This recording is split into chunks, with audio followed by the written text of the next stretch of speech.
ఆంధ్రప్రదేశ్లో 7 నెలలు అవుతోంది కూటమి సర్కారు, ఎలా ఉంది? కూటమి సర్కారు పబ్లిసిటీ పీకు, రియాలిటీ వీకు. ఈ రెండు మాటల మించి మాట్లాడటానికి ఇంకేం లేదు. కేవలం వాళ్ళ ప్రచార ఆర్భాటాలు, వాళ్ళ మీడియా సోకాల్డ్ పత్రికల బ్యానర్ ఐటమ్లు తప్పితే పబ్లిక్కి వచ్చిగో ఇది చేసాం అన్నది లేదు. ఏం చేస్తున్నారంటే ఎవ్రీ మంత్ పెన్షన్స్ ఇస్తున్నారు, అదేవిధంగా జీతాలు వేస్తామంటున్నారు. ఆ జీతాలు కూడా ఎవరికి ఫస్ట్ తారీఖులు పట్టలేదు.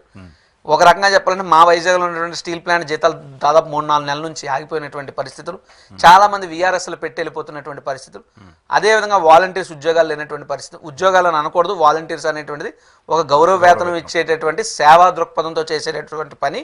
వారిని కూడా దాని నుంచి తప్పించేశారు పూర్తిగా. ప్రభుత్వానికి ప్రజలకి మధ్య ఒక సేవా వారధులుగా ఎవరైతే ఉండేవారో వాలంటీర్స్ ఉన్నారో ఆ వ్యవస్థను మొత్తం నాశనం చేశారు.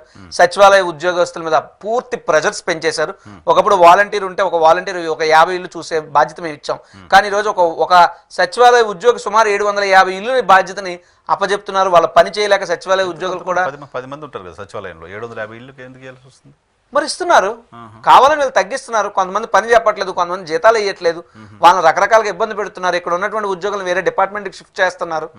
సో ఆ రకమైనటువంటి అంటే జగన్మోహన్ రెడ్డి గారు తీసుకొచ్చినటువంటి వ్యవస్థల్ని నాశనం చేయడం ద్వారా ప్రజల్లో ఆయనకు వచ్చినటువంటి మంచి పేరును మాపాలనేటువంటి ఒక ప్రయత్నం జరుగుతుంది. కానీ అరచేత్తో సూర్యుని ఆపాలనుకోవడం ఎంత అవివేకమో, జగన్మోహన్ రెడ్డి గారు తీసుకొచ్చినటువంటి వెల్ఫేర్ స్కీమ్స్ కానీ ఆయన యొక్క అడ్మినిస్ట్రేషన్ కానీ పాడు చేయాలన్నా, మసిబూసి మారేడుగా చేయాలన్నా వాళ్ళ వల్ల కాదు.